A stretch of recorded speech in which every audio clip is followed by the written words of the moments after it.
Sobat Epic, untuk menang dalam perang selain membutuhkan tentara dengan fisik yang kuat, ada hal lain yang paling penting, yaitu strategi perang. Termasuk di dalamnya jebakan-jebakan yang kejam dan menyeramkan. Nah, kita cari tahu di video kali ini yuk. Sepanjang sejarah, manusia telah mengembangkan banyak metode yang tidak biasa dan kreatif untuk mengecoh atau menghancurkan musuh mereka dalam peperangan. Jadi, melalui video hari ini, kami akan tunjukkan jebakan perang paling kejam yang pernah ada. Jebakan-jebakan perang yang kami maksud termasuk flying cows atau bom sapi terbang, jebakan yang dirancang khusus untuk para pecinta seni, atau bahkan tipu muslihat yang memungkinkan musuh menghabisi diri mereka sendiri. Video kali ini akan cukup mengerikan nih guys, jadi tetaplah di sini hanya di Story Epic. Kami memulai video kali ini dengan sebuah metode yang utamanya digunakan dalam perang Vietnam, yaitu perangkap ular. Pasukan Vietnam tahu jalan di sekitar hutan dengan sangat baik dan dengan demikian sudah memiliki keuntungan besar dibandingkan tentara Amerika. Sebagai contoh, mereka memiliki banyak terowongan rahasia yang memungkinkan mereka untuk bergerak tanpa diketahui musuh-musuh mereka.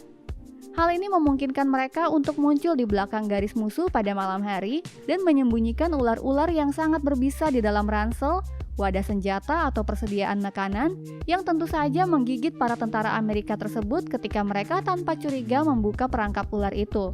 Selain itu, orang Vietnam juga mengamankan terowongan dan tempat persembunyian mereka sendiri dengan ular, mengikatnya di langit-langit atau di balik pintu misalnya. Dengan jebakan-jebakan licik seperti ini, para tentara berhasil memusnahkan lawan mereka tanpa harus membahayakan diri mereka sendiri.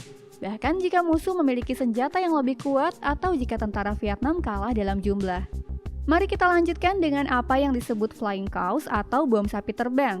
Bom sapi terbang adalah taktik aneh yang digunakan oleh bangsa Mongol pada abad ke-13 untuk mengalahkan musuh-musuh mereka. Mereka menggunakan wabah, penyakit mematikan yang dibawa oleh kutu yang hidup pada tikus dan hewan pengerat lainnya.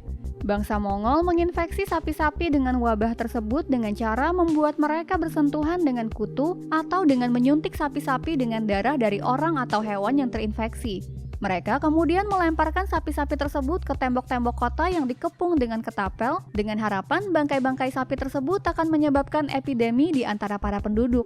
Cara ini sangat kejam dan efektif karena tidak ada obat atau vaksinasi untuk melawan wabah pada saat itu. Meskipun cuplikan yang kalian saksikan ini tentu saja hanya dari film komedi The Knights of the Coconut, bom sapi terbang benar-benar ada dan dianggap sebagai salah satu bentuk perang biologis paling awal dalam sejarah. Sekarang mari kita beralih ke taktik yang pertama kali digunakan pada Perang Dunia Kedua, tetapi masih digunakan sampai sekarang dalam berbagai perang, yakni tank tiruan sebagai jebakan. Hal yang istimewa dari hal ini adalah bahwa dengan tank tiruan atau tank palsu yang terbuat dari bahan yang tidak mahal seperti kayu atau karton, kalian tidak perlu menggunakan kekuatan sendiri, tetapi masih dapat melemahkan mental musuh dengan efektif. Ada juga tank tiruan yang inflatable seperti istana balon anak-anak. Dengan taktik ini, tank palsu ditempatkan di titik-titik strategis untuk membuat musuh berpikir bahwa pasukan tank yang kuat telah ditempatkan di sana. Hal ini dapat mengalihkan perhatian musuh dari target-target penting, mempersulit pengintaian mereka, dan mengacaukan rencana serangan mereka. Tujuan dari taktik ini adalah untuk menipu, membingungkan, dan menurunkan semangat musuh.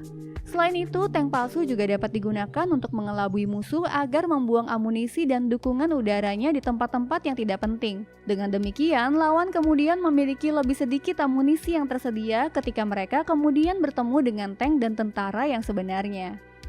Jebakan perang berikutnya juga tidak perlu menggunakan kekuatan. Berbeda dengan tank tiruan, kalian dapat menggunakan jebakan sederhana namun licik ini untuk membunuh musuh secara langsung. Jebakan ini berupa lubang udara palsu di bunker yang sering dipasang oleh Nazi di bunker mereka selama Perang Dunia Kedua. Latar belakang singkatnya, seperti yang pasti kalian ketahui, bunker terdiri dari dinding yang setebal beberapa meter, juga pintu baja yang berat, dan biasanya digali jauh ke dalam tanah untuk menahan serangan-serangan berat. Namun orang-orang di dalam bunker juga harus mendapatkan udara segar dari suatu tempat, dan oleh karena itu biasanya ada lubang udara yang mengarah dari luar ke dalam. Di masa lalu, lubang udara ini seringkali menjadi titik lemah dan tentara musuh dapat menyelinap dan melemparkan granat tangan ke dalam lubang udara. Oleh karena itu, Nazi membangun lubang udara palsu yang tidak mengarah ke dalam sama sekali, tetapi memiliki lubang lain tepat di bawah lubang tersebut. Ketika tentara musuh melemparkan granat ke dalam lubang udara palsu ini, granat tersebut akan jatuh tepat di kaki mereka, dan tentunya kalian bisa membayangkan apa yang akan terjadi berikutnya.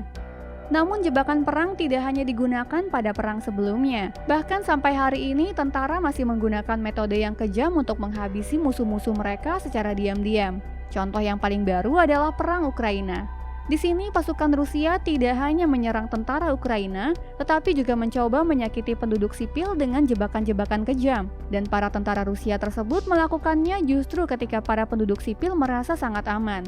Nah, mari kita bahas satu persatu. Ketika pasukan Rusia menyerbu kota-kota Ukraina, semua warga sipil secara alami meninggalkan rumah mereka secepat mungkin dan ditempatkan di bunker selama para tentara Ukraina bertempur. Setelah pasukan Rusia mundur, yaitu ketika para penduduk sipil yakin bahwa mereka tidak lagi berada dalam bahaya, orang-orang secara alami kembali ke apartemen dan rumah mereka di beberapa titik, dan saat itulah keadaan kembali berbahaya. Faktanya, tentara Rusia menyembunyikan jebakan di tempat-tempat yang tak pernah mereka duga, seperti mesin cuci. Ketika warga kembali ke keadaan normal dan ingin mencuci pakaian, mesin cuci yang digunakan akan meledak begitu saja. Wehrmacht Jerman juga menggunakan banyak jenis jebakan selama Perang Dunia Kedua untuk menghabisi lawan mereka, bahkan setelah mereka sendiri meninggalkan tempat itu. Pada umumnya, Nazi menggunakan jebakan yang cukup sederhana. Namun demikian, ada satu yang sangat menonjol, yakni yang disebut jebakan lukisan. Nazi tentunya telah menggunakan jebakan mereka untuk membunuh tentara secara acak dan ingin menghabisi para jenderal berpangkat tinggi secara khusus. Karena para jenderal, berbeda dengan tentara biasa, seringkali tertarik pada seni, Nazi akan menggantung lukisan-lukisan berharga. Namun di balik lukisan-lukisan tersebut, terdapat kabel tipis yang dapat memicu ledakan jika lukisan tersebut diturunkan. Jadi ketika para perwira dan jenderal yang merupakan pecinta seni dengan serakah berusaha mengambil lukisan-lukisan tersebut, ledakan pun terjadi. Kami melanjutkan dengan jebakan perang yang modus operandinya ditiru dari alam oleh Viet Cong selama Perang Vietnam, yakni yang disebut perangkap lalat Venus. Jebakan ini dinamai sesuai dengan tanaman karnivora dengan nama yang sama. Perangkap lalat Venus terdiri dari sebuah lubang di tanah yang ditutupi dengan ranting dan dedaunan. Di dalam lubang tersebut terdapat tusuk panjang terbuat dari bambu runcing yang sudah diolesi racun atau kotoran. Ketika seorang prajurit menginjak kamuflase tersebut, kamuflase itu runtuh dan dia jatuh ke dalam lubang di mana tubuhnya akan tertusuk bambu tersebut. Luka kemudian dapat dengan mudah terinfeksi dan menyebabkan sepsis yang berujung pada kematian. Dengan demikian, Viet Cong meniru cara kerja tanaman karnivora perangkap lalat Venus yang menutup bilahnya ketika menyentuh mangsa dan kemudian mencernanya. Pada akhirnya mari kita beralih ke jebakan perang yang benar-benar gila, yaitu bom kelelawar yang ditemukan di Amerika Serikat selama Perang Dunia Kedua dan akan digunakan untuk melawan Jepang. Kelelawar menyukai kegelapan dan suka bersembunyi di dalam gedung, misalnya saja dengan masuk melalui celah di atap. Justru fakta inilah yang ingin dieksploitasi oleh Amerika. Mereka ingin memasang bom-bom pembakar kecil pada kelelawar dan kemudian menjatuhkan kelelawar-kelelawar ini di atas kota-kota Jepang. Ketika kurungan yang berisi kelelawar di dalamnya dijatuhkan, kelelawar-kelelawar itu akan terlepas. Tujuannya agar kelelawar-kelelawar tersebut bisa bersarang di gedung-gedung dan meledakkannya. Namun setelah melalui uji coba, pemerintah di Amerika Serikat secara tidak sengaja membakar hanggar angkatan udara dan mobil seorang jenderal. Amerika memutuskan untuk tidak menggunakan bom kelelawar karena tidak dapat diprediksi di mana kelelawar itu akan terbang dan meledak. Kini kita sampai pada akhir video ini. Nah, apakah Sobat Epic menyukai video hari ini tentang jebakan perang paling kejam yang pernah ada? Jangan lupa tinggalkan like dan subscribe ya. Terima kasih telah mendukung Story Epic dan pastikan untuk menonton ide-ide paling gila dari Adolf Hitler di video berikutnya. Sampai jumpa di lain waktu hanya di Story Epic.